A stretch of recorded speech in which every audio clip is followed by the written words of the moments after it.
Welcome to the Mortgage Mayhem podcast, where the mortgage game meets real life, real talk, and a whole lot of chaos.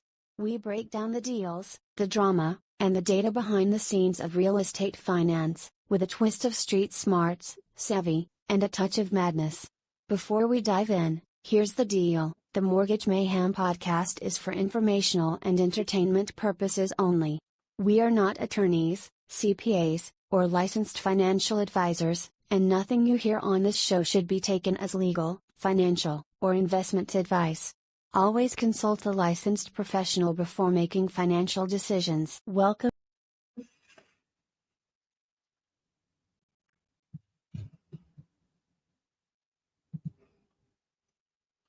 Hello. We are back. Yeah. Welcome to the Mortgage Mayhem podcast. Of course, I'm Greg Smalley, G Money. And today's show is loaded with drama, power moves, and money plays you don't want to miss. Let's get right into it. Today's show is going to be, first of all, I hope everybody had a great weekend. I know I did. It was pretty slow, but a lot of good things happened over the weekend. So I like my weekends to be like that. Weekends are meant to relax, recharge. So that's exactly what I was able to do. But hope everybody had a great weekend. Before we get started, I just want to kind of get this out for everybody who's in the Flint, Saginaw, Detroit area. The Men of Kappa Alpha Psi Flint Alumni Chapter is having their Kappa Derby Day Party from 1 p.m. to 8 p.m. Saturday, May 3rd, 2025 at Soothing Tunes, which is located at 1408 Hempfield Road, Flint, Michigan, 48507. Music will be provided by Timeless Entertainment. If you don't have tickets are $30 per person. Food will be provided, and there will be a cash bar. If you want to RSVP, you can RSVP at Eventbrite by May 1st, 2025. That's the Flint Alumni Chapter of Kappa Alpha Psi, and the Kappa Derby Day Party should be fun. They're going to have a derby dress attire, a best dress contest, and the attire is derby dress. So ladies, gentlemen, if you're looking to have a good time, you don't have anything to do on Saturday from 1 p.m. to 8 p.m., the Men of Kappa Alpha Psi Flint Alumni Chapter, which I'm a part of that chapter as well, will be having the Kappa Derby Day Party. Should be fun, guys. So if you're out and you're in the Flint area, you want something to do, pull up. All right? Okay. So let's get into the show today. It's a lot going on out there. NFL collusion claims over Shedeur Sanders. DTE Energy wants 11% rate hike. Trump fires foreign interference warning at Obama. Army base flipped Trump's fortress upside down. Pamela Goodwine makes Kentucky Supreme Court history. JPMorgan Chase sues over ATM infinite money glitch. Ryan Coogler signs mega deal with Warner Brothers. Pope Francis's humble funeral plans. George Santos sentenced for fraud. A guy who I think we're going to shine light on today. You, our friend Charles launches Black-owned spirits platform. And of course, we have the mortgage and real estate hacks of the week. And then we're going to do our deep dive into a company called National Business Capital. All right. So we're going to go ahead and get into it. And I love doing this, man. It's just so great. I couldn't wait to get back here today so we can, break these things down. Of course, this is always fun. And it's serious at the same time because, when I started or when I decided to do this, I just wanted to make sure that we had, a great show for you guys. I wanted to be impactful. I wanted to be educational. But more so than anything, I wanted to be fun.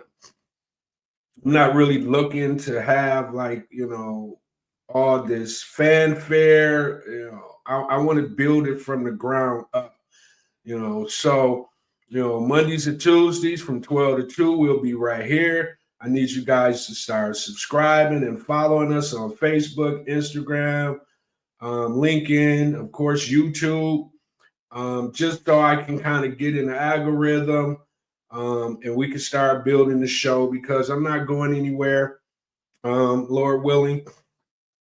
And I just want to be able to, have a place where you can come get information, also learn about the real estate game, of course, and then, kind of bring you up on what I deem are some of the current events that I think are necessary. So let's get into it. Let's talk about Stephen A. Smith accusing 32 NFL team owners of collusion while comparing Shedeur Sanders to Colin Kaepernick amid the 2025 draft drama. And trust you me, it was drama. Regardless of his bravado, let's bring Stephen A. up on the screen. And basically, where is I'm at? Okay. Regardless of his bravado, is freaking unfair. ESPN analyst Stephen A. Smith accuses 32 NFL team owners of collusion while comparing Deion Sanders' son, Shedeur Sanders, to ousted baller Colin Kaepernick amid Shedeur 2025 draft drama. Although Shedeur has since been drafted by the Cleveland Browns, it didn't happen until the 5th round, making him the 144th overall pick. The drama even caught the attention of President Donald Trump. On April 25th, Stephen A. Smith initially tweeted, "This is a damn disgrace. How in the hell is Shedeur Sanders not off the board, not drafted yet?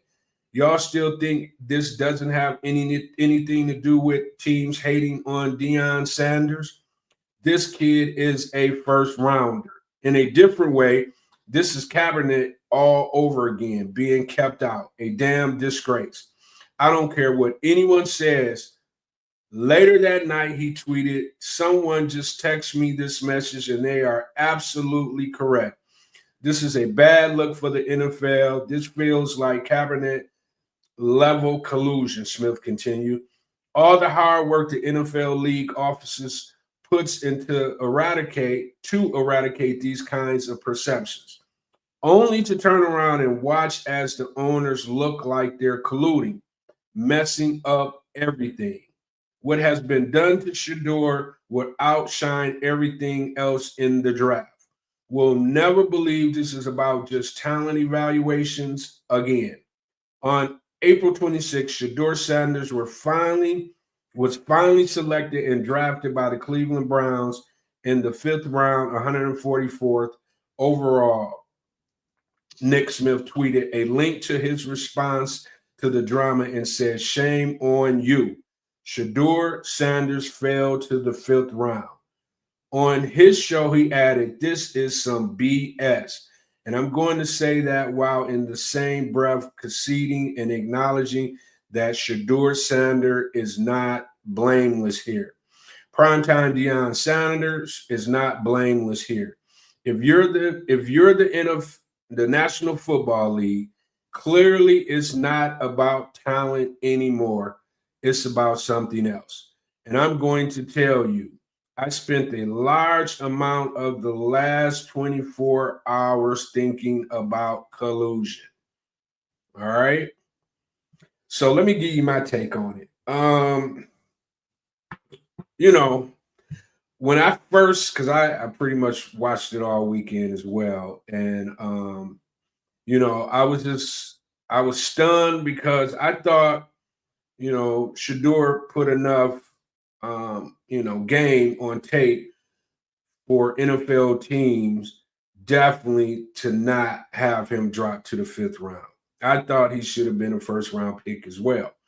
But at the same time, we have to remember the NFL is the good old boy network, right? So if you're not playing the game the way they want you to play the game, then they'll sun you.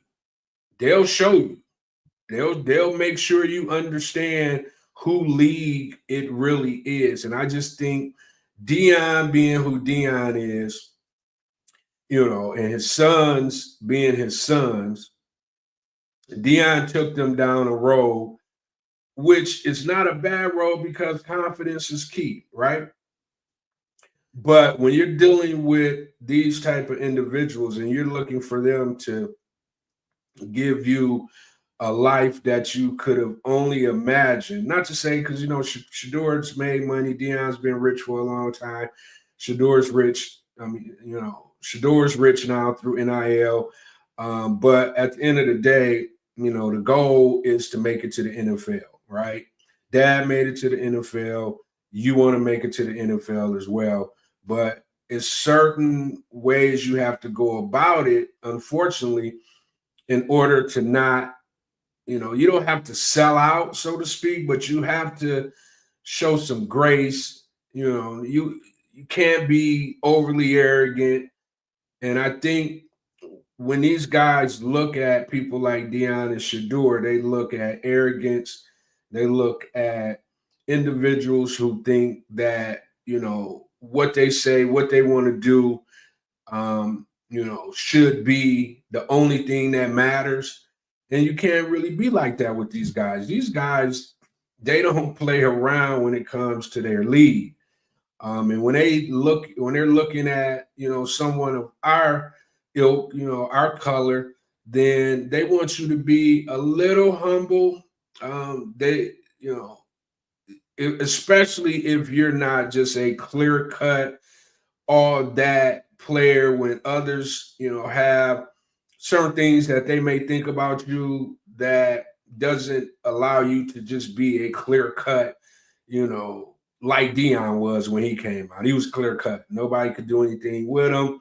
He was who he was. Shedeur, in this case, there were others who, people could look at and say, okay, he's not just the best in the class. He's one of the best, but the way he walks around, you would think he was the best. And that's the kind of attitude he's supposed to have. But, you have to kind of disguise it a little bit. You can be confident. You can, talk your talk, walk your walk, but you have to understand who you're dealing with at the end of the day, right? And it was painstaking to sit there and watch this kid, not get his just due. But he had to know, or they had to have an inkling of a thought that this could potentially happen, just so the NFL could show Dion and his sons that, look, at the end of the day, y'all are who y'all are, but don't forget who we are. We are the ones who's going to be signing these checks for Shedeur. We were the ones who were signing them checks for Dion. We gave Dion an opportunity to be great. We could have, snatched the rug from up under him as well. So I think it was more of a pow, pow, get it together, young man, because the league is bigger than you. But I do feel like it was some collusion there. I think the owners, a lot of people say that Shedeur was arrogant in interviews. Dion was all on in videos on different, platforms saying that they'll determine where he wants to go. He'll make, if it's somebody that they don't agree with, they'll make sure that he doesn't go there. They, brought up the Manning brothers, Eli, when he was supposed to go to certain teams, and they didn't want him to be down south. They want him to be on the East Coast. So it was kind of one of those type of moves, but at the same time, the Mannings are the Mannings. They are the color of the owners in the NFL. So, and then on top of that, they did it in a way where it was a little bit more quiet, a little less arrogant. So although they let it come out of their mouth, and that's probably what actually happened. Us, we flamboyant, we watch all the, how Shedeur was getting down.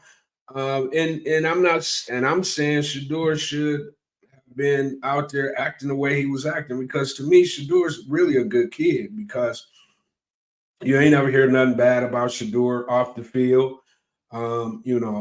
It sounded like Shedeur was taking care of his business off the field. You ain't see him, out here running around with this female, that female. He kind of kept his head down and, let his game do the talking for him. And I like that.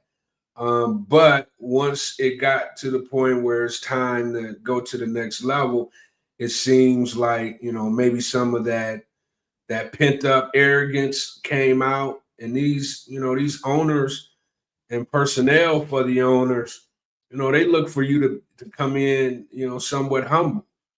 And if they don't feel like that's what you're doing, they have a way to humble you. And that's exactly what they did. They humbled him. I think he needed it. He's in Cleveland now. Cleveland is somewhat similar to Colorado when it comes to weather. It's just not as nice as Colorado as far as scenery is concerned. I used to live in Cleveland for a number of years, so I know exactly, what the city is about.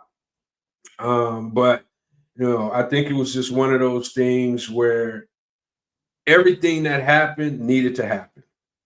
I think Dion, I think Shedeur, I just think the family needed to have that wake up call. And now Shedeur can go to Cleveland, put his head down, and get busy, because that's going to be the next step. It was only so much his daddy could do. Now it's all on him. He can't, look to lean. He's not under the umbrella of the great Deion Sanders anymore. It's all about Shedeur, so he's going to have to step up to the plate and ball. If he don't ball, then, we'll see him on the sidelines with a clipboard and, a lot of people running around the media, talking about he should be playing, why isn't he playing, and then we'll be back to the drama. So let's wish everybody well. We, was just happy that he did get, picked up by Cleveland, regardless of where he was picked up. I can say that, but I know in the back of their mind, they lost a lot of money. I think I seen something where probably lost upwards of 40, 50 million, being, the 5th round pick instead of the 1st round pick. So I know that hurts, but luckily for them, Shedeur already got money, been having money. Daddy got money, been having money. So money is not an issue, which is great for them. He could just go and ball. So hopefully that'll be the case. But I understand where everybody was coming from. It was a hot mess for sure. But at the end of the day, they got it done. So that's all that matters, right? All right, so let's keep it moving.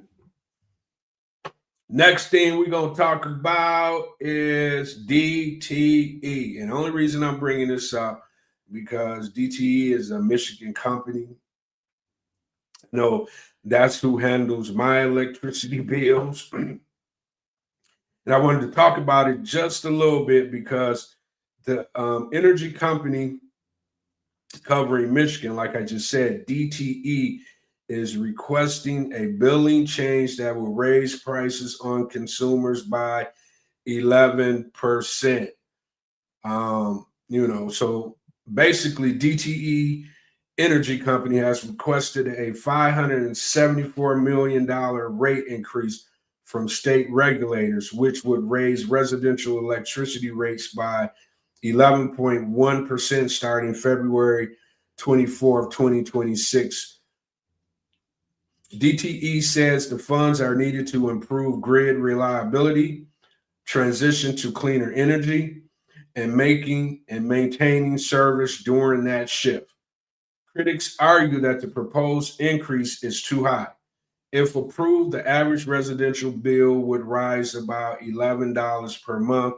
The request also seeks a 10.25 return on equity for shareholders and follows a similar but partially denied rate hike from 2023. It's getting tight out here, right? With the tariffs and everything. So I think a big part of this is companies readjusting to the new landscape that's out here in the world. I don't blame them. I understand where they're coming from. But nevertheless, we got to figure out a way to not, abuse customers because of what's going on, in the White House. We as customers don't have anything to do with that outside of the ones who voted them in, right? So, I was a little worried when I first saw it because I know Canada was talking about maybe shutting down electricity in certain Michigan areas, and I was like, that's just crazy-ish. You look up, and because of the back and forth between the new administration and Canada's administration, they talking about potentially shutting down electricity in the Michigan area. So when I first saw this, I thought, okay, what is this about? But $11 a month may not sound like a lot of money, but to older individuals or individuals that's on a budget, $11 every month by the end of the year, it makes a difference for those individuals. So I don't know if this is going to actually be approved, so to speak, but just getting it out there to individuals, just to prepare what we could potentially be up against here in the near future. So DTE, you're on the clock, bro. We watching you. We definitely got our eyes on you, right? So just wanted to kind of bring that up. Just, it's a Michigan thing. I saw it. I'm in Michigan, of course, and I just wanted to kind of bring it to the forefront. But let's keep it moving. All right.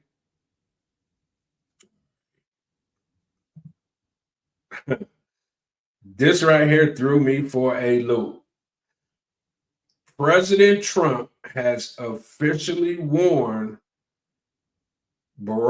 President Barack Obama to stay out of Americans' foreign affairs or else face charges for violating the Hatch Act. This is after Obama made plans to visit El Salvador on his way to the NATO summit in Costa Rica, which Trump was not invited to, nor would he go.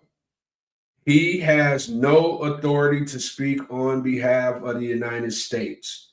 If Obama is brave enough to go, he'll face U.S. Marshals on his return. This could get crazy, right? So, Trump and Obama, they've had a hate-love relationship for a minute, right? Ever since Trump tried to make it seem like Obama wasn't from America. Here lately, you saw them at Jimmy Carter's funeral, hucking it up.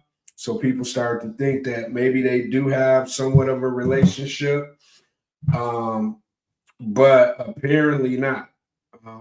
and I haven't heard Obama's President Obama's, reply to this. I'm waiting to, see what happens here, but it's just once again, we have an administration who feels like they are going to dictate what any and everybody does. And I just don't understand like this new way of, thinking. I'm assuming this is like the shakeup that everybody was talking about, that, most people wanted, most people voted for him, for, because he does have the ability to shake things up. But at the same time, when you start, you know, stopping people from freedom of speech, then what are we talking about here? We're in third world country dictatorship, you know, arenas, and we're not that type of country. We never have been, and I just don't believe we'll ever be that type of country. I think before that happens, it could get a little crazy around here. So hopefully that's not the case, but a lot of these moves have given me some pause, because it just feels like we have an administration who feels like their way is the only way, and we know that's not true. You come on now. Once again, I'm not from the school of not allowing an administration to do things the way that they feel is best for the country, but you can't circumvent the Constitution. And it seems like a lot of circumventing of the Constitution is happening. I don't even know. I was just thinking about this. Have any bills? I don't. Has any bills passed?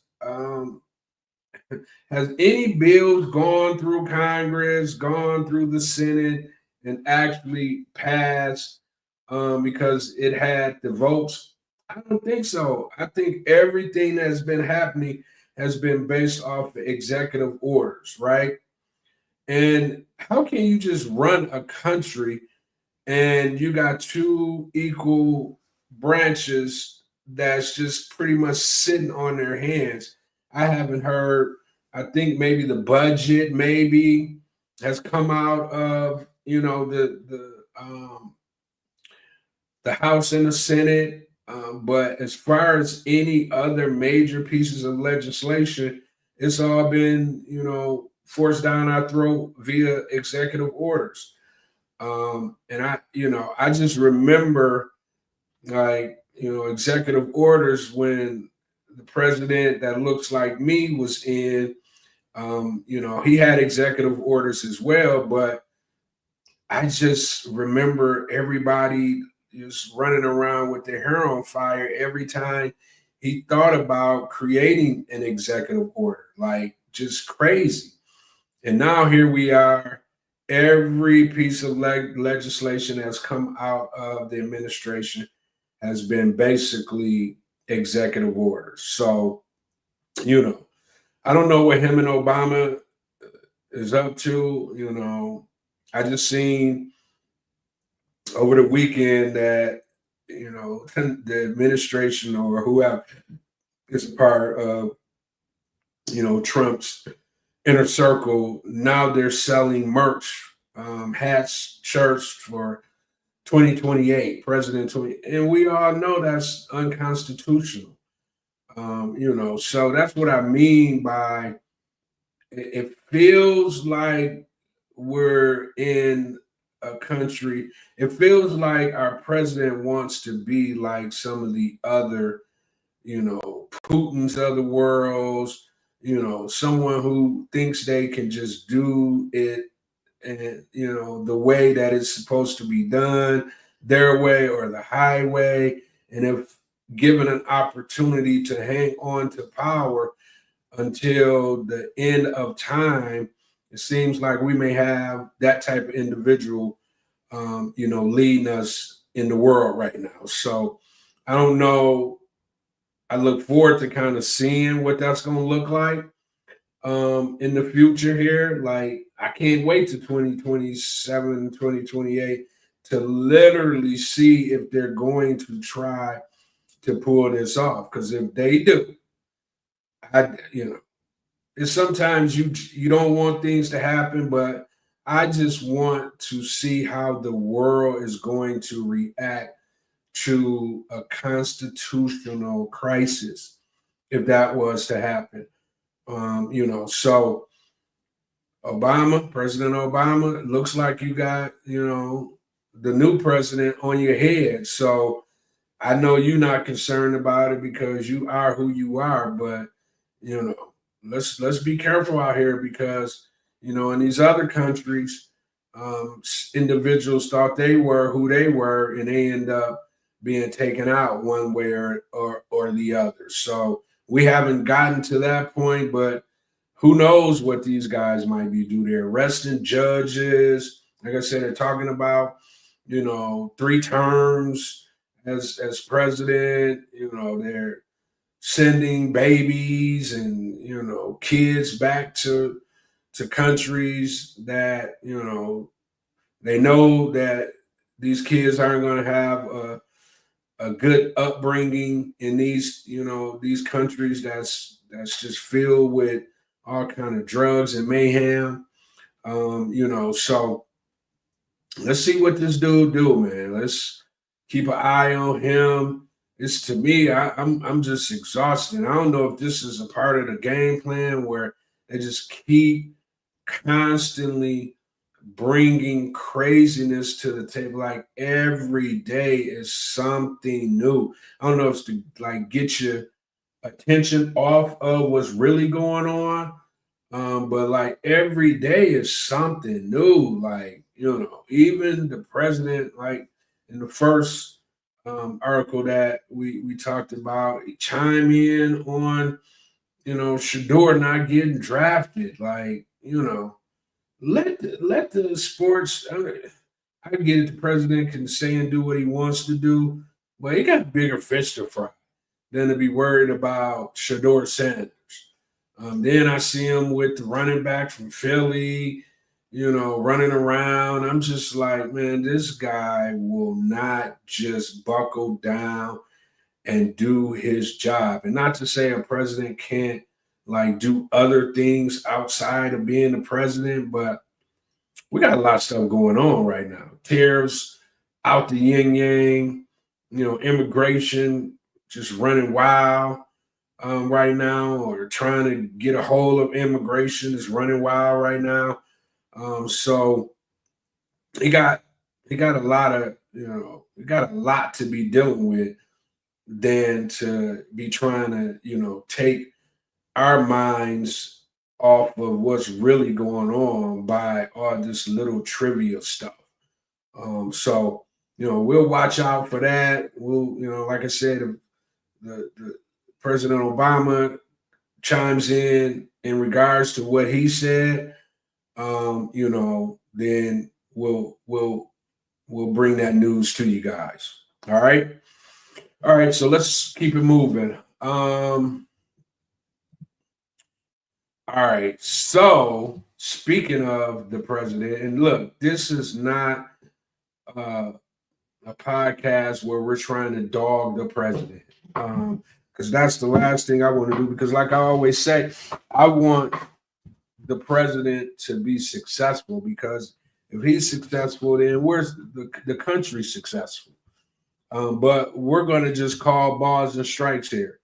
We're going to talk about everything. If it's just so happened, like I said, he does so much where we have to, speak about it. Because if we don't speak about it, then it's a good chance that a lot of things could be happening where we look up, and by us not talking about it, speaking about it, the world has, gone backwards instead of forward, right?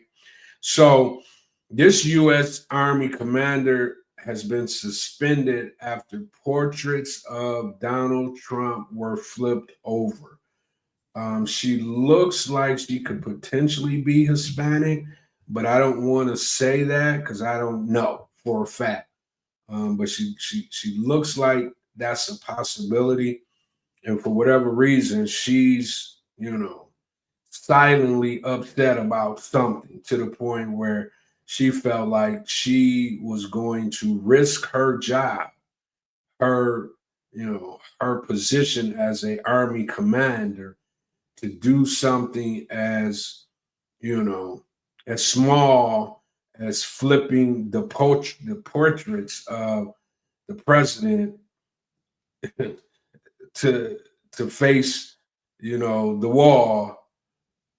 So drama has hit a U.S. Army base in Wisconsin after reports surfaced that an Army commander was suspended after portraits of Donald Trump were flipped over. According to NBC News, Fort McCoy's leadership posted an official statement on the base's website confirming that the suspension of Colonel Sheila Ramirez.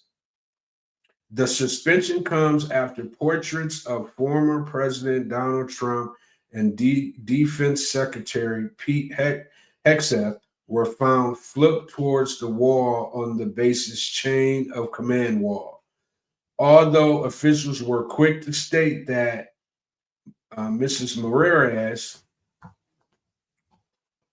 suspension is not tied to misconduct and is unrelated to the incident, they didn't offer additional details because the situation remains under review. On April 14th, the Department of Defense posted images on X, formerly Twitter, that caught everybody's eye. The photos showed both Donald Trump and Pete Hegseth portraits turned backwards at the base chain of command wall. The Department of Defense captured the images with regarding the Fort McCoy chain of command wall controversy, we fixed. Also, an investigation has begun to figure out exactly what happened. Colonel Sheila Ramirez made history as the first female garrison commander of Fort McCoy when she assumed the role in July 2024. Before that, she served as Chief of Reserve Program at the U.S. Army Intelligence and Security Command at Fort Belvoir, Virginia. Known for her commitment to service and leadership, Bias Ramirez's career had been largely without public controversy until now. All right. Okay, so in regards to that, I can't really speak on it because I guess she's innocent until proven guilty. But in different the thing about politics and when the Democrats win, the Republicans are pretty much on the sidelines doing everything in their power to disrupt. When the Democrats lose and the Republicans win, it's usually vice versa. I don't know her party affiliation. She may just be upset because of, Pete Hegseth and, the president coming in and making all the different changes, to the military, that they feel deemed necessary. And it could just be rubbing, certain individuals whose life has been military, their bread and butter has been military. Their entire professional life has been military. And then you have guys coming in who doesn't have that cachet, just making changes that they don't deem are the type of changes that the military should be up under. So I'm assuming if she didn't do it, somebody who kind of feels the way that I just spoke on did it, and they were just trying to send a message that they don't approve whatever these two individuals, the president and the defense secretary, they don't approve of, their way of doing whatever it is when it comes to the military. That's a bold thing to do when you know if you get caught doing it that the repercussions are going to be severe. This is a different kind of ball game, different kind of military. When I say different type, same military, but just different leaders that's leading the military. So when you do things like this because you're irate or you're mad about how they're going about, you got to be careful because these guys are ruthless. They don't have empathy for you. If you get caught doing something that they deem that's against them, then they're going to try to bury you. They're going to try to take your long, illustrious career and put it in the trash. So you got to be careful while you're trying to make statements out here because they don't care about that. Their bottom line is we're doing what we want to do. This is our agenda, and if you're not on board, sayonara, goodbye. So we'll keep our eye on that as well. If any new updates come, I'll make sure that I bring those forward. But yeah, be careful out there, guys, because they're playing the key. And if you're fortunate enough to still be a part of the government, because they've gutted most of the government, and you rely on your job and you want to keep your job, you got to be careful with these guys because their job is to get rid of you if you don't see it their way. You know what I'm saying? So be careful. All right, let's keep it moving.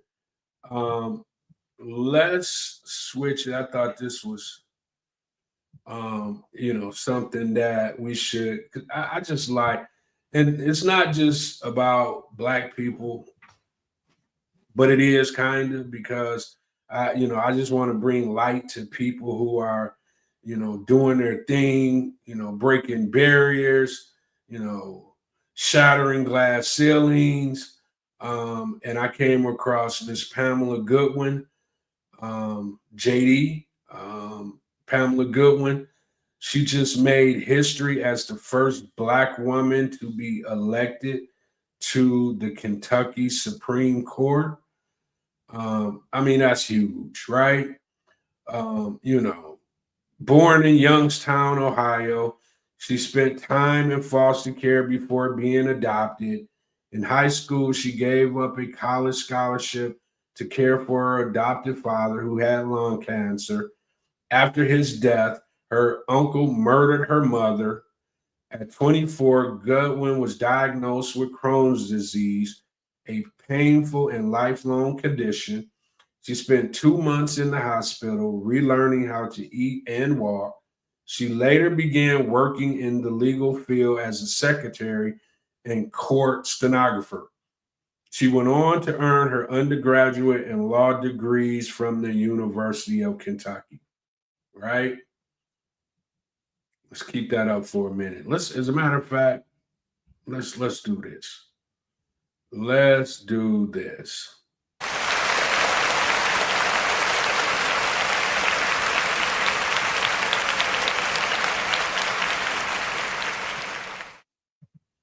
Yeah, let's give her a round of applause because that is a lot to go through. And my people over at Black Millionaires, a lot of my articles come from there. I like that group over there. I don't know who they are, but I just want to acknowledge them because I don't want to be thinking that I'm coming up with these articles. They're doing the hard work. I'm just clipping and talking about it, right? So big up to Black Millionaires over there, but more so big up to Pamela Goodwine, wherever you are. I know you, like, once again, these people don't know me from Adam, right? But I like to bring those type of, heartfelt stories to the forefront, just in case if someone's listening, that they'll get motivation. She's been through a lot and she still found a way to get to where she was trying to go. Why does my glasses look crooked? I'm sorry, guys. But anyway, she she did her big one. Now she's in the Kentucky Supreme Court. It's a lot of African American individuals, like when our kids do book reports, if they still do book reports and things of that nature, it seems like there's a plethora of individuals that's out there nowadays that they can, speak on, talk about, so on and so forth. So let's give another round of applause to Mrs. Goodwin. Wish her well, because I'm pretty sure she's in the midst of nothing but the good old boy network. So although she may be stepping into the position, I don't think her journey and her hard times, hard days are over. She's in Kentucky. I mean, she's in the Supreme Court. So, you know, let's wish her well, prayers for her. But at the same time, that's a good job. And when we see something, we have to, speak on it, because a lot of times these type of stories go unheard. No one brings light to them; they just happen. And next thing you know, they just go about their business. But we don't want to do that. We want to be able to, bring it to our platform and acknowledge these individuals who have worked so hard to get to where they are. And once they get there, we don't want them to be forgotten. All right. All right. Big ups to her.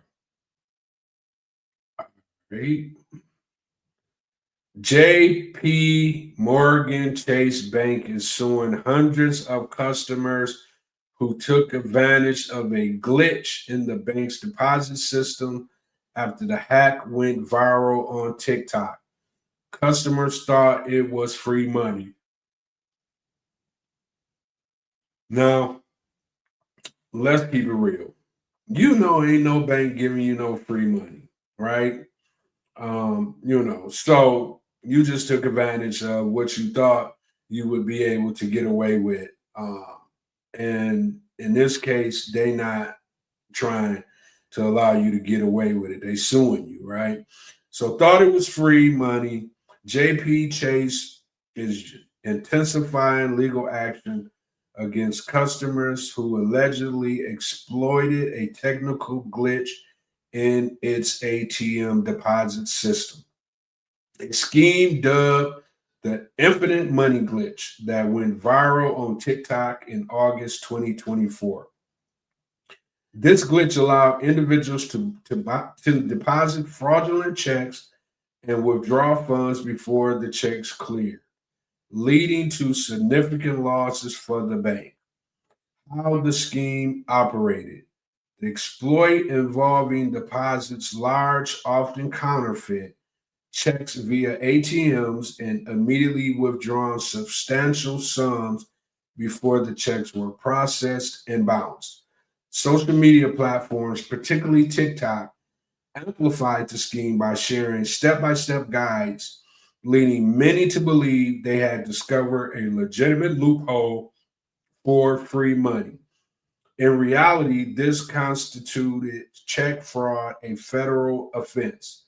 Since October 2024, JP Morgan Chase has filed numerous lawsuits against individuals and businesses across several states, including Georgia, Texas, Florida, New York, and California. The bank alleges that some defendants withdrew amounts ranging from under $75,000 to nearly $335,000 before the fraudulent checks were identified. For instance, a lawsuit filed in Georgia's Gwinnett County claimed a max individual deposited a $73,000 check and withdrew $82,500 before the check was returned. The bank is seeking repayment of the withdrawn funds, interest, overdraft fees, and legal costs. Broader implication, JP Morgan Chase has sent repayment demands to over 1,000 customers and continues to investigate additional cases. The bank emphasizes its commitment to combating fraud and maintaining trust in the banking system, a spokesman stated. We're still investigating cases of fraud and cooperating with law enforcement, and we'll do that for as long as it takes to hold fraudsters accountable. This incident highlights the risk associated with viral financial hacks on social media and underscores the importance of verifying the legitimacy of such claims. Engaging in schemes that exploit banking systems not only leads to legal consequences, but also undermines the integrity of financial institutions. Okay.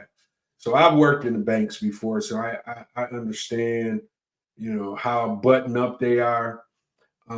I just, with this one, I don't really know how to react to it. You know, if they're all on social media, giving you step by step, does TikTok hold any responsibility for allowing these hacks to just go on and on and on, knowing that people typically take these hacks and employ them? So that's what I'm wondering. Does TikTok have any responsibility in this? The individuals that did what they did, you got to pay. I mean, you can't just give free money like that. When you took 75,000, you knew you didn't have 75,000 in the bank, so that's fraud. I get it.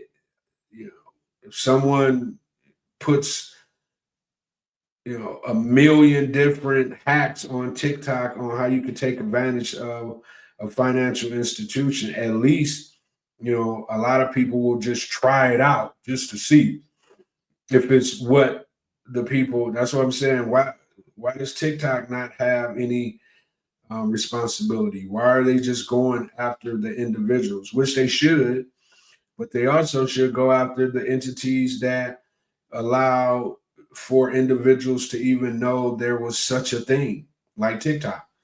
But I doubt if that's going to be the situation. So,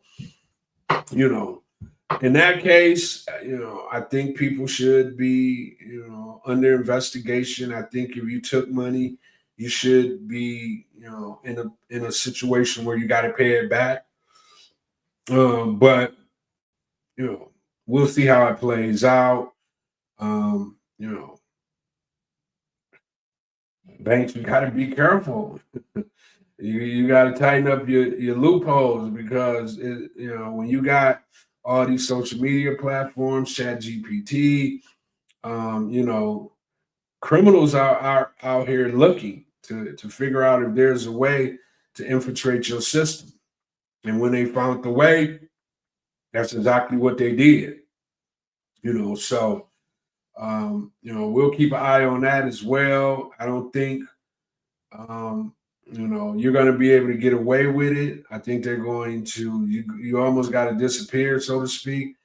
But the ones who took massive amounts, 300,000, they on your head. They're going to do everything in their power to prosecute you. So I hope you got a good attorney, or, you took the money and went somewhere where you can be discovered, because they're going to, be at you until they get restitution. So, we'll see what's up. But, banks, y'all gotta tighten your shit up. That's what you gotta do. All right. All right, let's keep it moving. Okay. Ryan Coogler says he doesn't understand why his center's ownership with Warner Brothers is gaining so much attention despite it not being the first of its kind.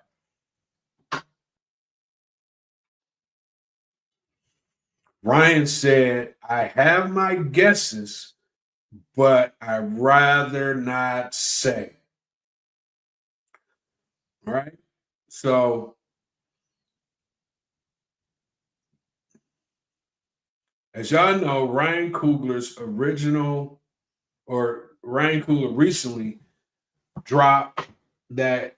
Oh, okay. I'm sorry.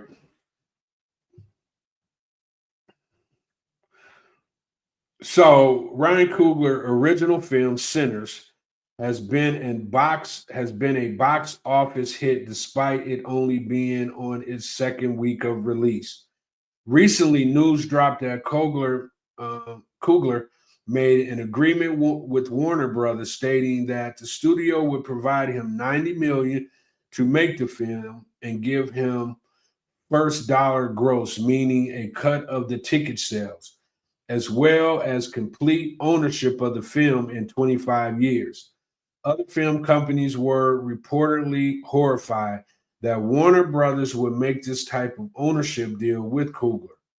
Coogler is speaking out on the uproar his deal has caused, saying that he's confused on why do on this deal because it's not the first of its kind.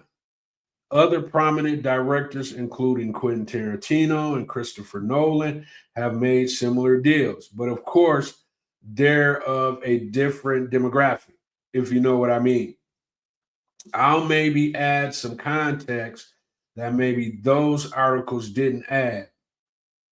I'm not the first filmmaker to get any of these deals, and Warner Brother is not the first studio to provide these deals to filmmakers. I think that a lot has been made of my deal in particular, but I'm not totally sure why. Like he said, I have my guesses, but I've been in the industry long enough to know what deals are possible, and nothing about this deal is a new thing.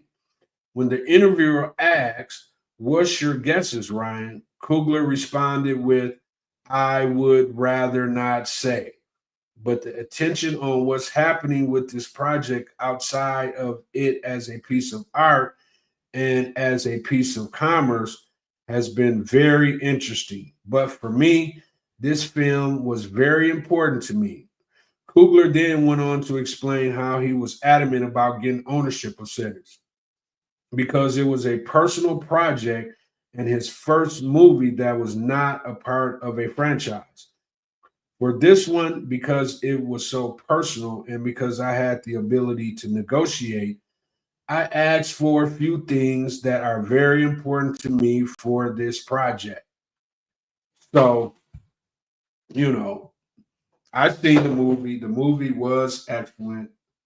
I was, movies just, I don't know, for whatever reason, movies just haven't been good to me here lately, especially like since COVID and since, the writers went on strike and, things of that nature. I just haven't been able to really enjoy a movie front to back. And for the first time, I was able to do that with this movie. So, once again, hey, we said this on a podcast, everything's negotiable. If you don't ask, you will not receive. Closed mouths don't get fed. So Ryan went in there knowing his industry, knowing what other folks, have received, and he put his big boy pants on and went in there and asked for what he wanted. And they gave it to him. You know, pretty sure there was some concessions in there. He probably didn't get everything that he asked for, but the important things, ownership, you know, being able to get money off of actual ticket sales, and not, just get that front end money, but you get to get some of that long term money as well. Excuse me. So I don't think that anything that he did was wrong. I think he did exactly what he was supposed to do. He had made some movies now. He was in a position to negotiate. This wasn't his first movie, and he's had success. He did Black Panther. You know what I'm saying? So, he's been in the mix. And then, like you said, this one was pretty much his baby. First one that wasn't a part of a franchise. And he knew that going in. So he was smart enough to negotiate, the back end, negotiate ownership. And I just, once again, let's give Ryan,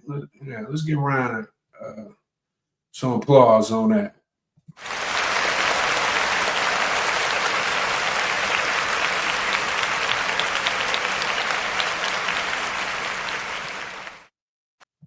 Yeah, he deserved that, right? Just to see like our new version of like a Spike Lee, stepping on the stage and having success. Him and Michael B. Jordan, who was phenomenal in the movie. I think he went in, asked, and he received what he received. And he just opened up the door for future directors to be able to go in and do the same thing. So trailblazing, trend setting is what he was able to do with this power move. And now he opened the door just a little bit more for future directors to step in and, have the ability, hopefully, to make the same type of power moves, right?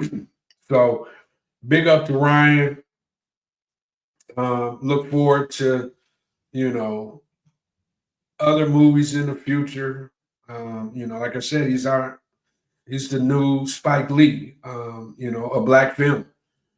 So, we got to pat him on the back. Once again, opened the door. Once again, broke glass ceiling, and that's what we,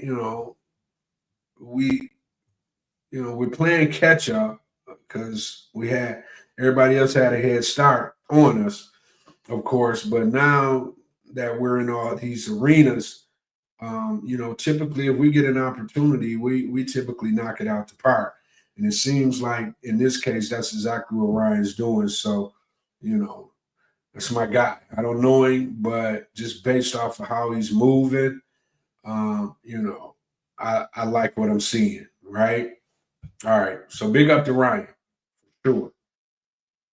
All right. Let's keep it moving. What we got going on here? Not that. Mm-mm. All right. I came across this and I was a little thrown aback, but most Americans are financing groceries with buy now, pay later loans.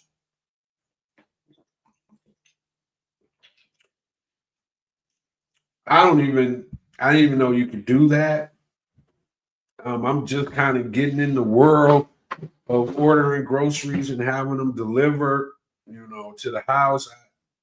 I used to kind of find it therapeutic to go to the grocery store and shop.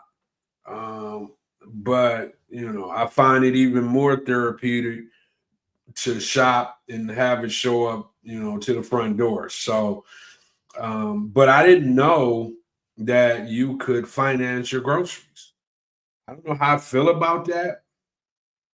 I guess it's probably good that that's an option for individuals who can't afford groceries, especially in these day and times with everything being so high. If you were able to finance anything, being able to finance groceries for you and your family, I'm assuming is a good thing, right? But um, in a survey of 2,000 U.S. consumers aged 18 to 79, about half reported using buy now, pay later (BNPL) services. The use of buy now, pay later for grocery purchases has increased, with 25% of users now using it to pay for groceries, up from 14% in 2024. The survey also showed a rise in late payments, with 41% of users reporting at least one late payment in the past year, compared to 34% the year before. These trends show more consumers using buy now, pay later services to manage essential expenses like groceries during a time of higher prices and interest rates. So, like I said, I get it. I understand.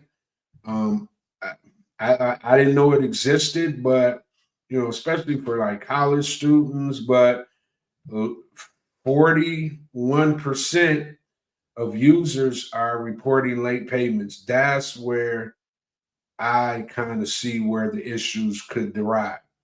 Or could be future, it could be future problems, right? Um, you know, it's almost like when payday loans.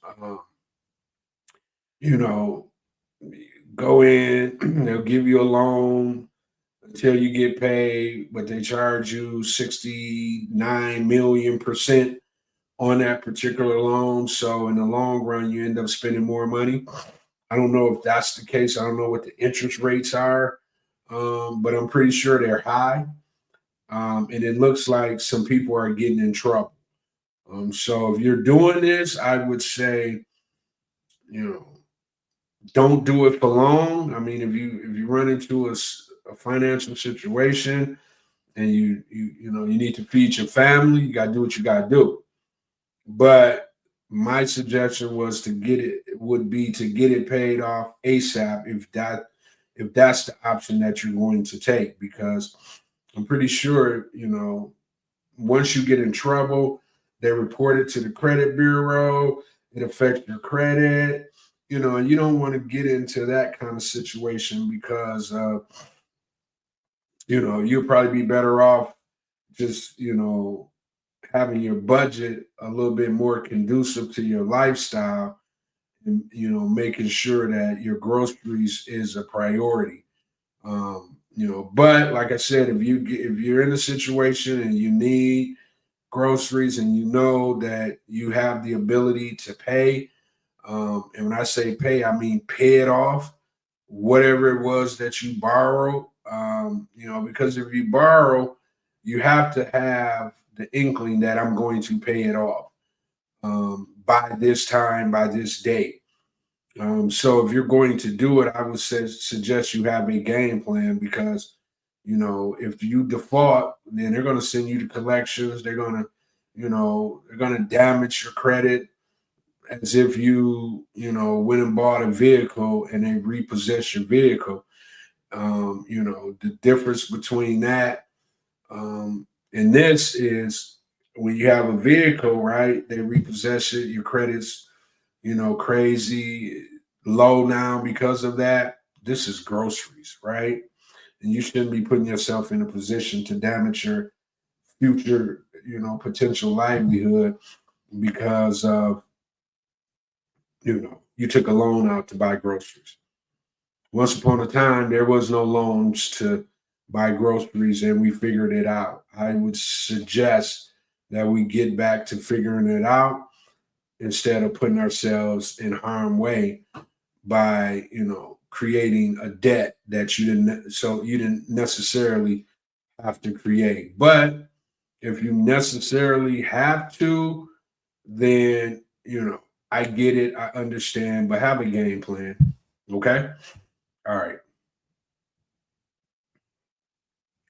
let's keep it moving, let's keep it moving, let's keep it moving. Where is Mr. Santos with his bad self? No, that's not it. That's not it. Did I bring him up? Nope.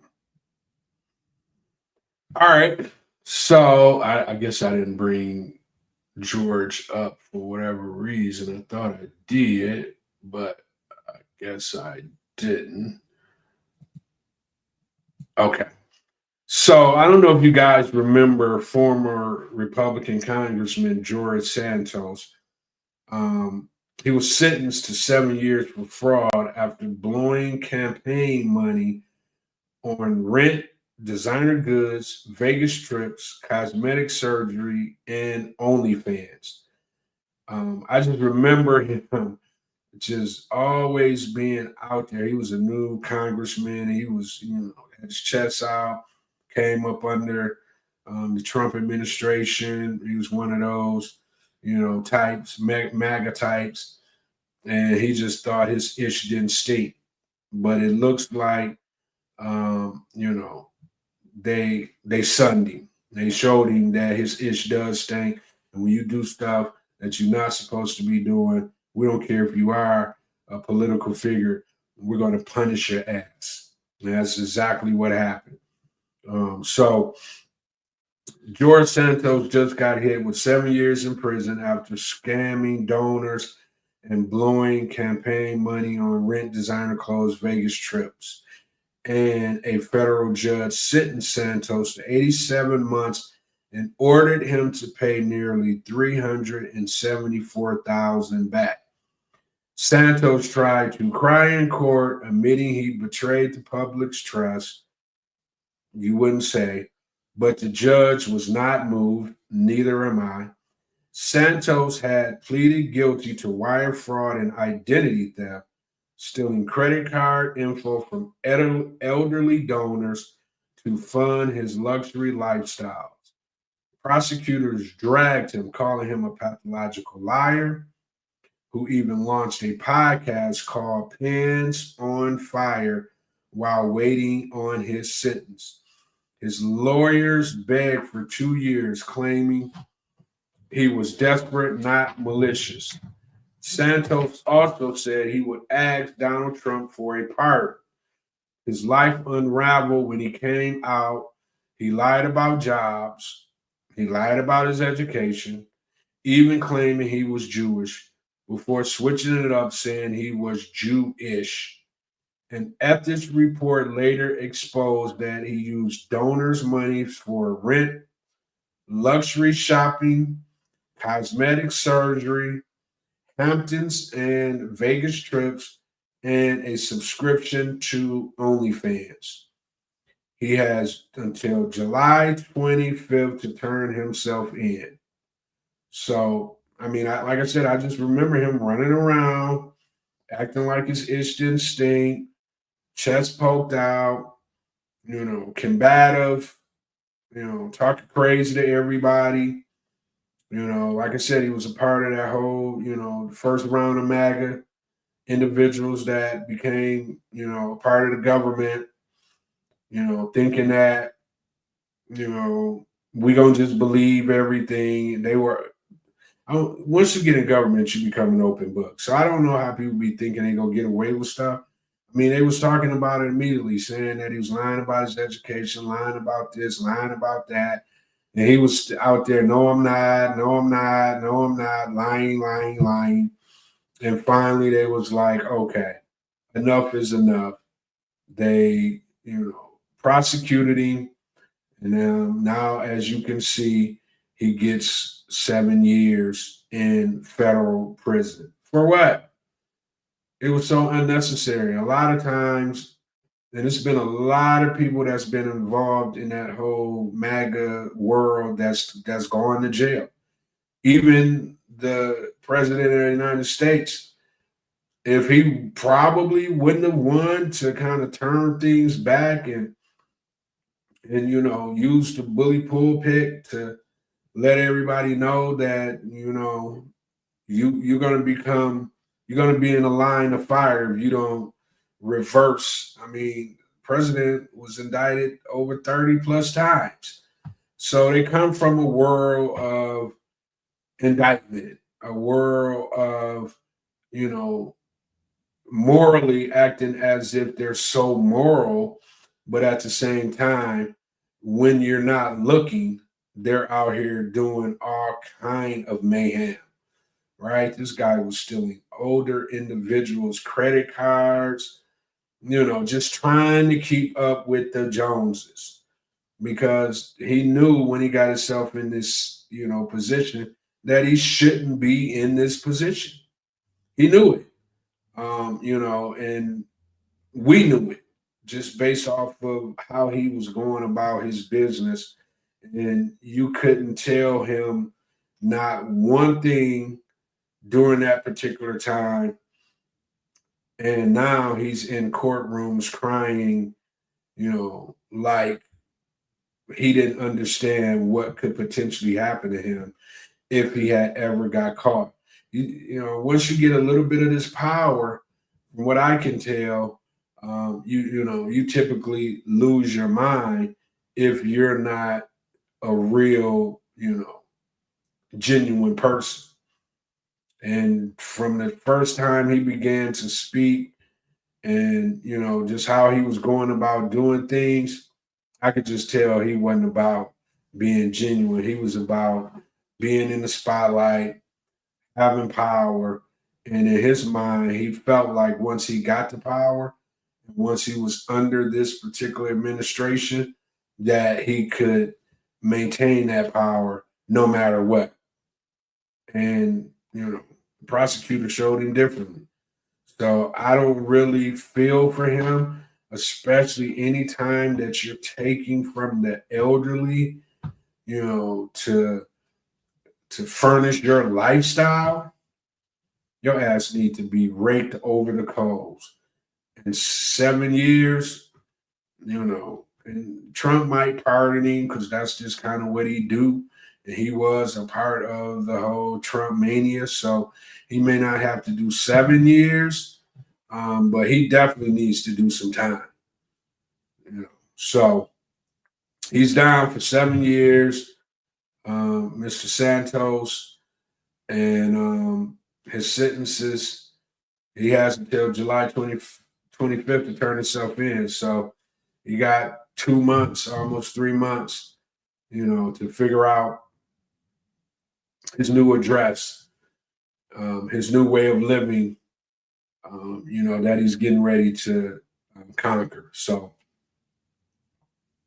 not a good thing, my boy. Not a good thing, my boy.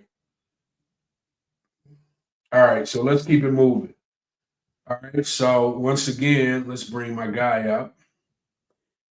Friend Charles launches the largest e-commerce platform exclusively for Black-owned spirits, wine, beer, and zero-proof brands shipping nationwide. So the ultimate destination to discover and shop Black-owned liquor, wine, beer, and zero-proof brands all in one place, founded by content creator Charles Everett. YourFriendCharles.com is now the largest platform of its kind, shipping to 44 states. Whether you're stocking your bar or shopping for gifts, the platforms make it easy to buy Black with intentions. And filters let you search for woman-owned, HBCU founded, Divine Nine, Caribbean-owned, LGBTQ+, veterans-owned, and more. Explore curated collections, founder stories, and AI-powered product matchmaking, all built to spotlight Black-owned excellence in the beverage. So this is big, man. Once again, you got a brother, out here doing this thing, and we're going to bring attention to it. I'm not going to be ashamed to shine the light on my people that's out here doing major things, right? I would hope somebody would do that for me if I was, moving around, making a change, just being an entrepreneur at a high level. It's like I said, Charles doesn't, know me. I don't know him. He don't know me. But when I see things like this, I just like to bring it to the forefront because there's a lot of people out here that may even, consider or want to be in the space, but don't have any idea on how to get in the space. I just want to bring up individuals that they can look at, not to say that these individuals are going to tell you how to do what it is that they're doing, but the motivation behind it. You may have to do your own due diligence. You might have to figure it out, but then again, you may not have to. You may be able to call, DM, and have a conversation with these folks, and they can give you some insight on how to get to where they are right now. So that's really why I do it. Just so you might have an opportunity to reach out to these individuals and see if there's a way, you don't want to be crazy about it, but you want to just reach out and maybe see if you can be mentored, or see if there's a way that they can give you just enough information to get you off to the races as well. That's why I do it.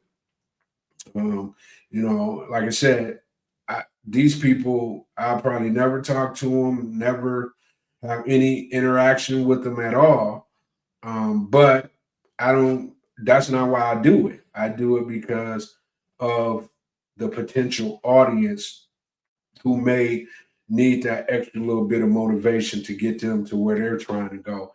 And these people are inspirational, So if you're looking at this and you was trying to get in that space, then I would say do a deep dive on Charles and his company, and maybe you can, figure some things out to help you get along on your way to, being the type of entrepreneur you want to be. All right. So let's keep it moving. This was a good story right here too. So this particular lady here, her family was chased off of their land by a racist mob in Texas more than 80 years ago. In 2024, at age 97, she got it back by buying the land for $10 and receiving a brand new home built for free. In 1939, when Opal Lee was 12 years old, a racist mob attacked and destroyed her family's home in Fort Worth, Texas, simply because they were a Black family moving into a predominantly white neighborhood. The mob, estimated at around 500 people, vandalized the house, broke windows, and dragged furniture into the street to smash it. The police were present but did not intervene. Lee and her family were forced to flee and never returned to that home. More than 80 years later, in 2024, Opal Lee, now a 97-year-old civil rights activist known as the grandmother of Juneteenth, was gifted a new home built on the same lot where her family's house once stood. Trinity Habitat for Humanity, which owned the land, sold it to her for $10 and constructed the new house at no cost, with support from local organizations. This homecoming was especially symbolic as it coincided with Juneteenth, a holiday Lee had long championed to become a national observance. In 2021, her efforts were realized when Juneteenth was declared a federal holiday. This homecoming was especially symbolic as it coincided with Juneteenth, a holiday Lee had long championed and became a national observance. In 2021, her efforts were realized, and that was declared a federal holiday. So, once again, somebody stepping up to the plate, and regardless of her, she could have quit a long time ago. Can you imagine? Can you imagine you moving into a neighborhood? My neighborhood right now is predominantly Caucasian. I can't even imagine me waking up and my Caucasian neighbors are outside throwing cocktail Molotov in my home, burning it down, dragging my furniture out in the streets, and I have to escape and get away because of the color of my skin, right? So I see why she's, champion Juneteenth and become, civil rights activist. I understand. What would you be if you experienced that in the flesh? She probably was a child. Her parents, were probably the ones who, were the victims of that at the moment, because it was probably their home. They probably had saved up, thought they were, progressing through life, moving into neighborhoods they thought they would never be able to move into, get in, start their family, and then one day this happens. And then they have to leave that particular home and never come back.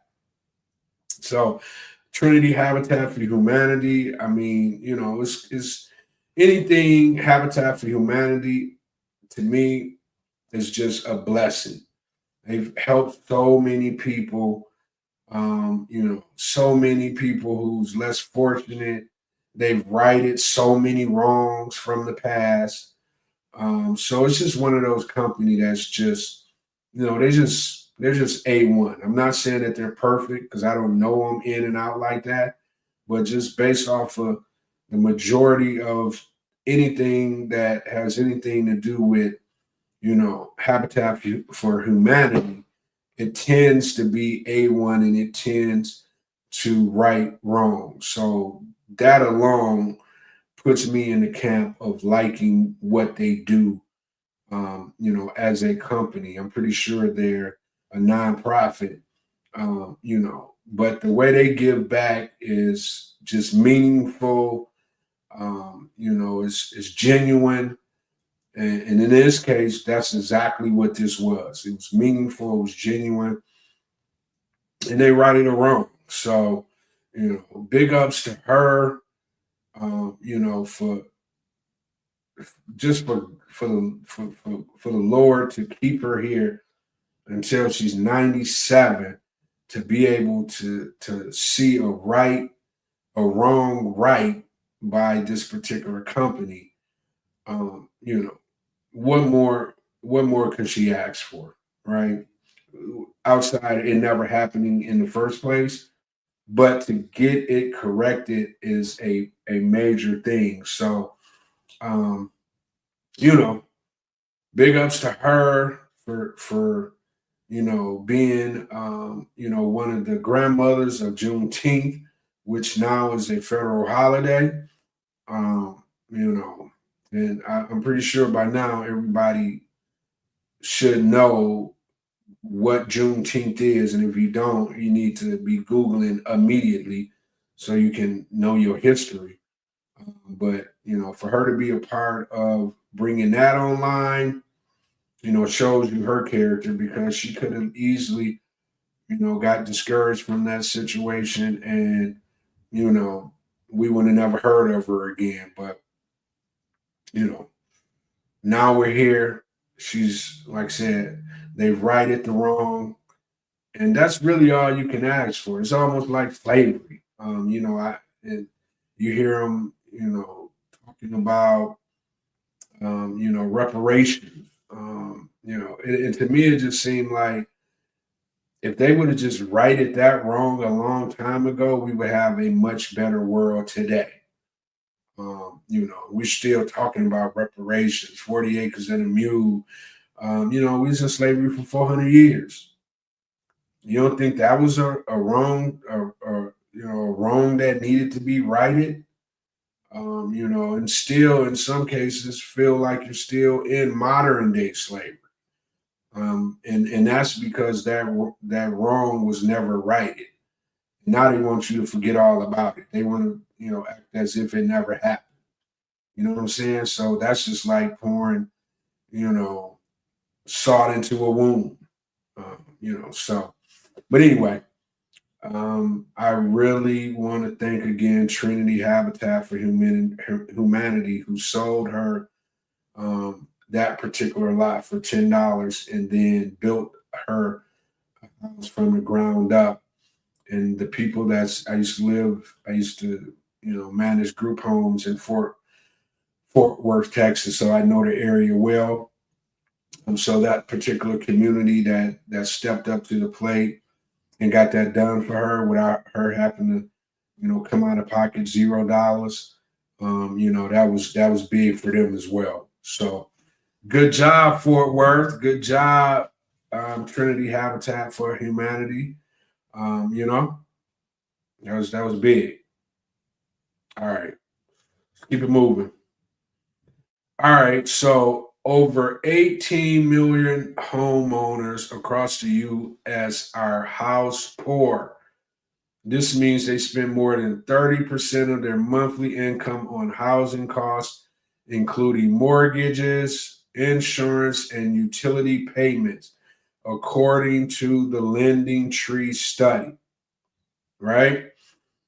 So these poor households are spending more than 30% of their monthly income on housing, which includes mortgage payments, insurance, and utilities. Who's most affected? California, Hawaii, and New York have the highest rates of house poor homeowners, with nearly 30% in each state spending a significant portion of their income on housing. Over 1.6 million homeowners in these three states are severely burdened, spending over 50% of their income on housing. Where it's least common is in West Virginia, Indiana, and Arkansas, who has the lowest rates, ranging from 13.5% to 16.5%. However, many in these states are still severely cost burdened despite the low percentages, right? Because the top three states with the highest percentage of house poor homeowners, California has 29.9% are house poor, and 46.4% of those are severely burdened. Hawaii, 28.7% house poor, 44.1 severely burdened. New York, 27.1 house poor, 48.7 severely burdened. In the top three states that we just spoke about with the lowest percentage of house poor homeowners, West Virginia, 13.5% house poor, 49% severely burdened. Indiana, 16.4 house poor, 42.2% severely burdened. And Arkansas, 16.5% house poor and 45.8% severely burdened. And spending 30% always a red flag? Not necessarily. Some financial stable households, especially those with little debt, might handle spending over 30% on housing just fine. In tight housing markets, spending more could even be necessary to secure a safe and livable home. Right? So basically,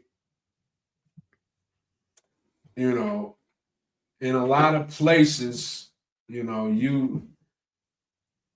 income is pretty much, everything that you put into your house. And then after that, you have, a little bit of something to potentially maybe do, something else, especially in places like New York, California, where the cost of living is high, where real estate is high.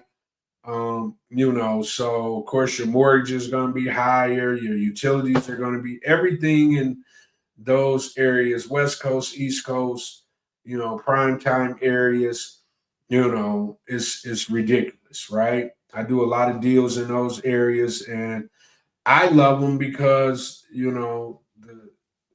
the prices are so high, so my loan amounts are so high. But if you're living there, I'd be like, ugh, that's got to be tough. And then you go to these other areas, where the cost may not be as much, but the wherewithal to make enough money because there's not a lot of jobs in those areas.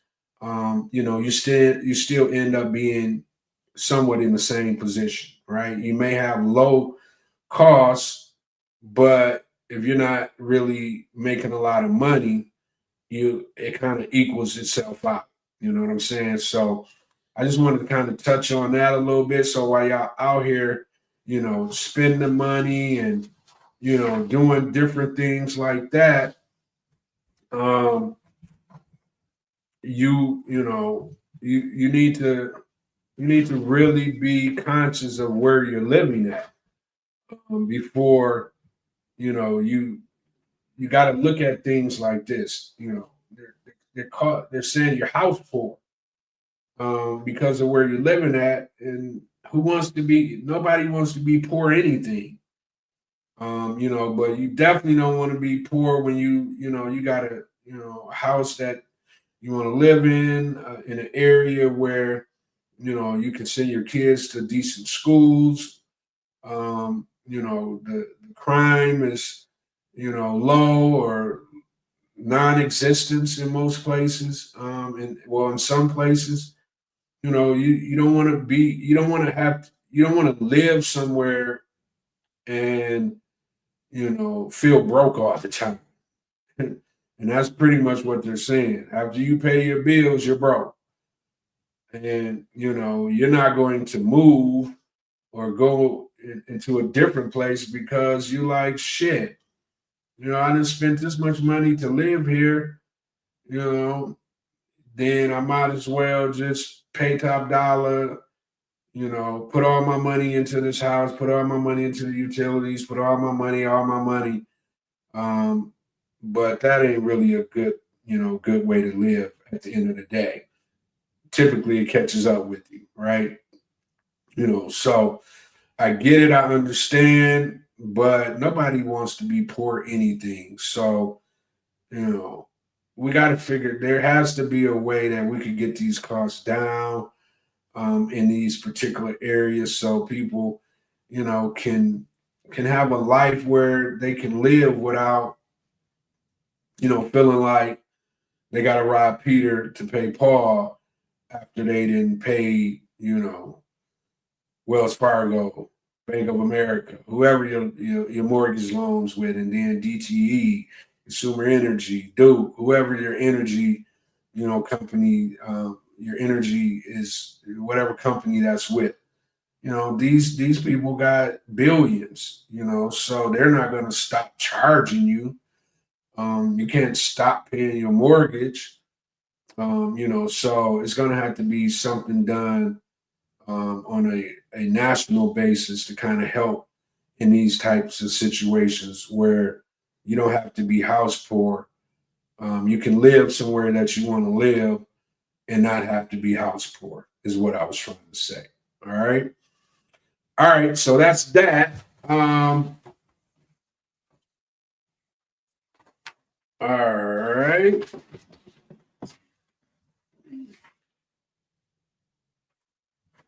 Let's get into some mortgage hacks, mortgage real estate hacks. All right, quick delivery. Let's talk about the side lot hack. Buy cheap vacant land next to a distressed property to increase your property value and negotiating leverage. That's funny. My aunt did that. It's property. It was a vacant lot next to a distressed property, and she bought it. And now that particular piece of property is valued a lot more than what she actually purchased it for. And you could do a lot of unique, creative things like what she has on her. She has a garden on there. She fresh fruits, greens. Anytime it's Thanksgiving, whatever the case may be, she just goes to the garden and basically, gets whatever she needs to get out the garden, to feed the family. So there's a lot of things you can do with that, but more so than anything, you build equity. So at some point, somebody may come and want that piece of land and would pay you handsomely to have it. So that's a good hack. Okay. No seasoning refinance program. Some lenders let you refinance immediately after buying a property. No 12 months waiting period, unlocking cash faster. Definitely a big move. Investors out here picking up properties. Typically you got to wait 3-6 months before you could turn around and refinance them. but there are programs out here that have no seasoning. Actually, I know I have those programs. So if you're interested, you got property, you purchase it, you're trying to, pull cash out so you can keep rocking and rolling. You don't have 3 months, 6 months to wait. DM me. We'll put something together for you for sure. Home buyer rebates. Partner with real estate agent offering cash rebates after closing, can be 1 to 2% of purchase price back in your pocket. So home buyer rebates, you're out in the market purchasing homes. This is a good hack for you. All right. Pre-sale renovation financing. Some hard money lenders, private money lenders, will front you renovation costs before listing a property for sale, helping you sell for top dollars without dipping into savings. Pre-sale renovation financing is kind of new to me. I do renovation financing, of course, 100% renovation financing on investment properties. But this one here was new to me. I thought it was kind of unique. So yeah, if you're listing a property for sale, and you want to help someone, buy the property, and also if the property needs renovation costs, that particular person can come to a person like me, and we can do a full, rehab renovation loan for them prior to purchasing the property. So all four of those hacks are good hacks. Now we're gonna keep. I hope those hacks help you guys because,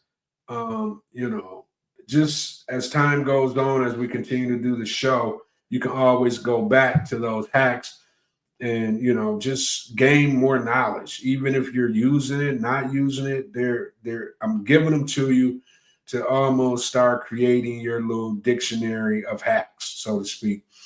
That way you can become more informed as an investor, more informed as a home, borrower or a home, buyer or a home seller. You're a realtor. You're in the mortgage business. These hacks are to help you to just, find different avenues or different ways, to be better in that space, right? That's why we do that. So plenty more. We're gonna give hacks every Monday and Tuesday. So like I said, I want you to just kind of build up like a database of hacks, so to speak, that you can access, at any given time, right? Okay. So next we're gonna get off into our deep dive. And today's deep dive is on national business capital. So, just I'm gonna bring my two, my great duo team who likes to do these deep dives breakdowns for me. I love the way they go about doing this. It was when I, saw that we could actually do this piece, I was excited about it to have it as a part of the Mortgage Mayhem podcast. So I like to just kind of move out the way, let them do their thing, and then I just kind of come back in, give you a quick breakdown, and then we can end the show. So let's bring them up. Let's let them do what they do, and I'll be back after they're done.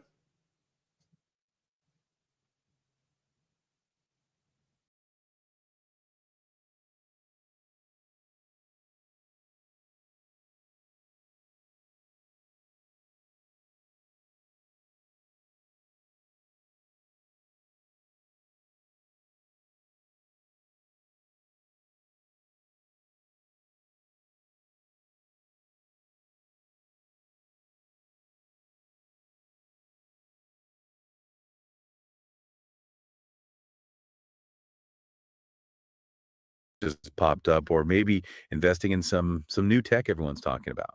Yeah, that happens all the time. Well, today we're diving into a really crucial piece of that puzzle: commercial financing. That's right. And for anyone listening who owns a business, this isn't just, dry talk about loans and rates. No. It's really about understanding how you can strategically use capital to really fuel your growth. We've got some great info here from National Business Capital. Right.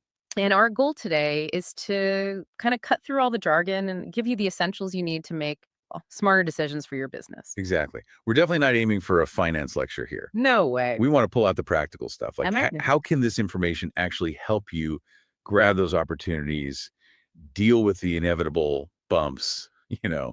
and really unlock your business's potential? And we're talking about a pretty significant range here, like financing between $100,000 and up to $5 million. So it covers a lot of ground. Yeah, it really does. And importantly, for anyone who gets a bit, you know, anxious about applying for things, Which is good, understandable. checking out your options here, it won't actually ding your personal credit score. That's a big one. That is a big one. So maybe let's start with the basics. Why even think about commercial financing in the first place? Good question. Often it just boils down to bridging a gap, right? Between where your business is now and where you want it to go. Hmm. Like imagine you land a huge contract, great news, but fulfilling it means you need a big chunk of cash up front for materials, maybe hiring people. Right. Classic cash flow crunch. Exactly. Financing can step in there. Or maybe the market shifts suddenly, creates a new opportunity, and you need to move fast. Yeah, speed is key sometimes. Strategic financing gives you that agility.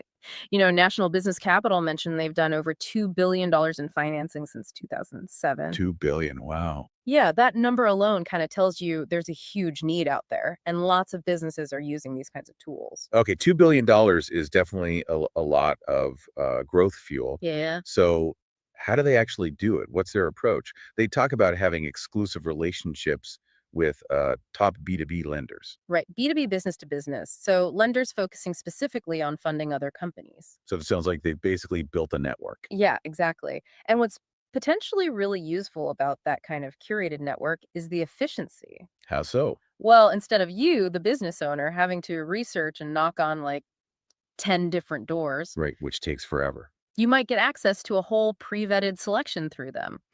They also talk about using a dedicated business finance advisor. Okay, so a real person. Yeah, suggesting it's more personalized, someone to help you navigate, because let's face it, it can feel pretty complex sometimes. Definitely. And they help tailor the options to what your business actually needs and wants to achieve. So it's not just like filling out an online form and hoping for the best. There's a human there trying to understand your specific situation. That seems to be the idea. They also mention getting funding faster, potentially, than, say, going the traditional route through your local bank. And in business, speed can be, well, everything sometimes. Oh, absolutely. If you need to jump on something quick or fix an urgent problem, getting that capital on your timeline, not the bank's, is a huge advantage. Yeah, that makes sense. And it sounds like they're not just looking at it as a one-time thing either. They mention a long-term perspective, trying to build relationships for, future capital needs down the road. Ah, so more like a partnership. Sort of, yeah. Yeah. Less transactional, maybe. Building that kind of relationship could mean, better terms or just smoother access to funding as your business grows and changes. Okay, interesting. So let's dig into the types of financing. You mentioned the range, 100K up to, actually, did they say up to $10 million in some places? Ah, right. $10 million. That's a wide range. It is. So what does that typically cover? Are we typing short term, long term? It likely covers both. Things like shorter term lines of credit, maybe for managing your day to day cash flow, All right. or potentially longer term loans for those really big investments like buying a building or, major equipment upgrades. Gotcha. And one thing that jumped out at me was their focus on a streamlined application. Just one application, they say. Simple and fast.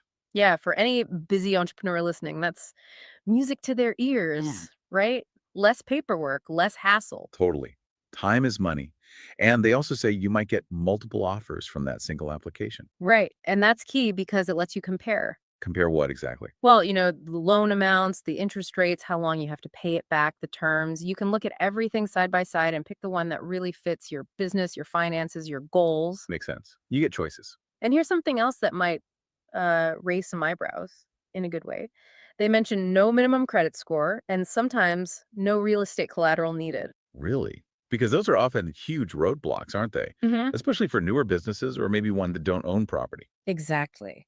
Now, obviously, the fine print matters, right? It'll depend on the specific loan and lender. Sure, sure. But just the possibility of not needing perfect credit or a building to pledge as collateral could really open doors for a lot more businesses. Okay, so we've talked about the why, the need for it, and the types of financing and how they approach it. Let's get really practical now. How are businesses actually using this money? Good question. They give some solid, concrete examples, like increasing working capital, Which is basically, just the cash you need for your day-to-day operations, around making yeah, sure you can cover your bills, pay suppliers, that kind of thing. The lifeblood. get it. What else? Purchasing inventory. Hmm. Maybe you need to stock up for a busy season, or you get a chance to buy in bulk at a discount. Yeah, improving margins there. Exactly. Or updating equipment. That's a big one. Hmm. Investing in efficiency, Mm, or maybe just staying competitive with the latest tech. precisely. Financing can make those big ticket items much more doable instead of draining all your cash at once. Okay, what about people? Covering payroll is another key use, especially if you have like seasonal dips in revenue or if you're growing fast and hiring a bunch of new people. Yeah, the temporary gap. Right. And then there's the bigger growth stuff. Adding new locations, maybe expanding your team significantly. Financing can be really instrumental there. And it's not just for, say, tech startups or manufacturers, right? Mhm. They list a whole bunch of different industries. Oh, yeah, really diverse. They mention construction, transportation, e commerce, medical, wholesale distributors, and then they just say many more. Okay, so it's pretty broad.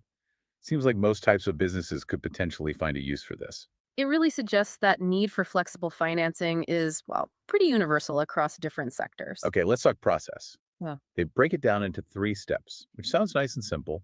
How does it work? Step one is the online application. Secure, they say. Takes just a few minutes. And importantly, zero risk for that initial inquiry. It won't affect your credit score just to see what you might qualify for. And you can upload documents easily. Frictionless seems like the goal there. Yeah, making it easy to start. Step two is then reviewing the offers you get back. Right. Multiple offers we talked about. Exactly. But it's not just, here's a list, good luck. They emphasize the guidance from their advisors again, The human touch. helping you understand the terms, compare apples to apples, and really pick the best fit for your business, your goals. That expert advice could be super valuable, especially if you're not a finance whiz. Absolutely. Making an informed choice is crucial. And step 3. Step three is getting the money. Simple as that. Once you choose an offer, they deploy the capital. So you can actually do the thing you needed the money for. Right. Seize that opportunity, fix that challenge, whatever it is. It's the fuel to take action. Okay. So for anyone listening who's thinking, maybe this is something I should look into, Mm. what's the next step? Well, the most direct route seems to be their apply now option on their platform. Pretty straightforward call to action. Got it. Anything else? Yeah, a couple other things. They have a become a partner program. Who's that for? Sounds like it could be for maybe accountants, consultants, people who work with lots of business owners and might want to offer financing solutions as part of what they do. Okay. Interesting add-on service for them. Could be.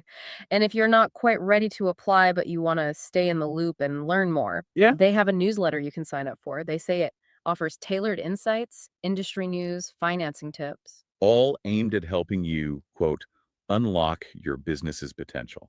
Sounds about right. And beyond the newsletter, their website looks like it has a ton of info. Like what? Well, details on the different financing options, more about the company itself, the partner program stuff, customer stories, which can be useful. Yeah, real world examples. At a deeper dive into how their process works, FAQs, the usual helpful resources. Plus, they're on social media, LinkedIn, Instagram, Twitter, Facebook, YouTube, so you can connect there too. Okay, lots of ways to explore further then. Seems like it. So as we kind of wrap this up, what's the main takeaway here, if you had to boil it down?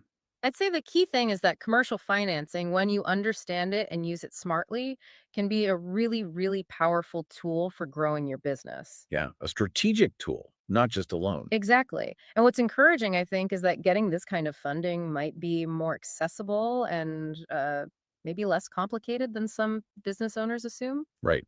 Especially with options that maybe don't require perfect credit or real estate. Yeah, the resources we talked about, like from National Business Capital, they offer a really good starting point for you, the listener, to just investigate what might be possible for your specific business. Absolutely. And thinking about all those potential uses, you know, grabbing inventory, upgrading equipment, expanding, smoothing out cash flow, Hmm. and the streamlined process they describe, it leads to a final thought, maybe. Okay. What immediate opportunity or maybe what pressing challenge could strategic financing help you tackle in your business right now? Hmm. That's a good question to ponder, puts it into practical terms. Yeah, definitely something worth thinking about. Because ultimately, building a business, growing it, it's an ongoing journey, right? For sure. And making those smart, informed decisions about your finances is just, well, it's critical to navigating that journey successfully.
Sorry about that. I think I was on mute there for a second, guys.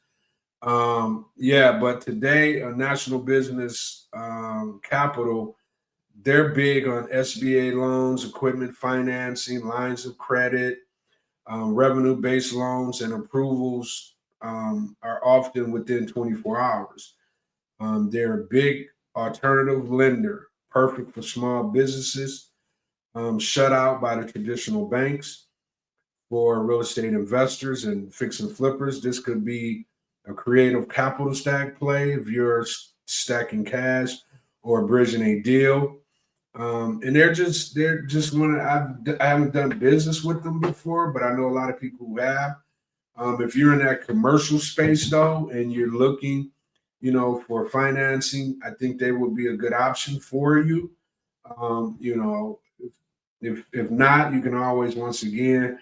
One of these days, I'm gonna break down exactly what I do and the capabilities I have in the space.